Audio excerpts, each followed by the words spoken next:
ચાલી રહેલી ઉત્તર વાહિની પંચકોશી પરિક્રમા દરમિયાન આજે ચોંકાવનારી ઘટના સામે આવી છે, જેમાં નર્મદા પરિક્રમા માટે નીકળેલા 16 જેટલા પરિક્રમાવાસીઓને કૂતરાઓએ બચકા ભરતા તમામને તિલકવાડાના સરકારી દવાખાને સારવાર માટે ખસેડવામાં આવ્યા હોવાના સમાચારો મળી રહ્યા છે। ત્યારે હવે નર્મદા પરિક્રમા કરવા માટે જતા લોકોએ રખડતા કૂતરાઓથી સાવધાન રહેવાની પણ જરૂર છે।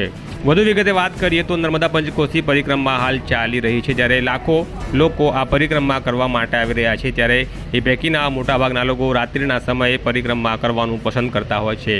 ત્યારે ગત 29 માર્ચની રાત્રે પરિક્રમાના માર્ગ ઉપર તિલકવાડાથી કપિલેશ્વર મહાદેવ મંદિર વાસણ વચ્ચે કૂતરાઓએ આતંક મચાવી દીધો હતો। કૂતરાઓએ માર્ગ પરથી પસાર થતા શ્રદ્ધાળુઓ ઉપર હુમલા કર્યા હતા અને રઘવાયા બનેલા કૂતરાઓએ 16થી વધુ લોકોને બચકા ભરી તેમને લોહી લુહાણ કરી નાખ્યા હતા। ત્યારે સ્થાનિક આરોગ્ય શાખાની ટીમ દોડી આવી હતી અને ઇજાગ્રસ્તોને સારવાર માટે એમ્બ્યુલન્સ મારફતે તિલકવાડા સામૂહિક આરોગ્ય કેન્દ્ર ખાતે લઈ જવામાં આવ્યા હતા, જ્યાં તમામ ઇજાગ્રસ્તોને સારવાર આપવામાં આવી હતી। ત્યારે કૂતરાઓના આતંકનો ભોગ બનેલા એક મહિલાએ આ મામલે પોતાની આપવીતી જણાવી છે। નમસ્તે, અમે આજરોજ નર્મદા પરિક્રમા કરવા માટે આવ્યા હતા।